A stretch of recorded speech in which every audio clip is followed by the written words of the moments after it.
ուզում եմ բոլոր քաղաքացիներին ու պետության դիմեմ սխալ իրանց կանոնների մասին, ինչ որ մոգոնել են։ Այսօր թոշակավորները պաշտպանված չեն։ Լիքը կատեգորիի թոշակավորներ կան, հաշմանդամները, կա ոչ ունեցող, ձեր չունեցող հոգեկան հիվանդները, որն էլ կարգականոներ 9 տարի ամեն տարի թոշակ անցնեն, կոմիսիա անցնեն, բայց դա հանել են։ Ամեն տարի պետք է անցնի։ Ցմայլ չեն սարկում, հանել են։ Դա ոնց հիմա ոտը չունեցող, ոտը կմեծանա, ձեր չունեցող, ձերը կունենա, հոգեկան հիվանդը կդզվի։ Դա անարդարություն է։ Մեկ էլի փոխել են զակոնը, խոսքի երեխա հոգեկան հիվանդներ կա երեխեքը, որն էլ անցնում են կոմիսիա, ասում է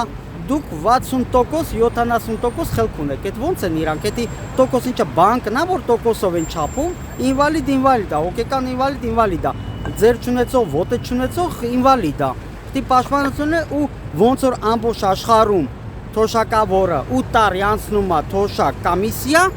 8 տարից հետո բարի եղնի պետությունը ծմա նշանակի քաղաքացին հաշման դնությունը։ Առաջի կարգա, երրորդ կարգա, թե երրորդ կարգա պետք է նշանակեն ծմա։ Ես դիմում եմ բոլոր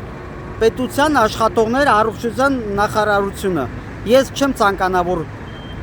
նման ինվալիդ ընտանիքում ունենան։ Երբեք չեմ ցանկանա։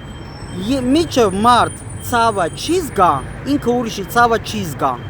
Այ որ զգա, հետո ուրիշ ձևի։ Ես չհասկացա։ Մի օր կքնեն, ինչ զակոն գլխին կգա, այն կմտա, դեր մտածեն 10 անգամ, նոր որոշեն։ Մի հոգի իրավունք չունի այդ անարդարությունը որոշի։ Պետք է ամբողջությամբ կոլեգիան որոշեն, մտածեն, նոր այդ զակոնը որ բանը դուրս բերեն էլի։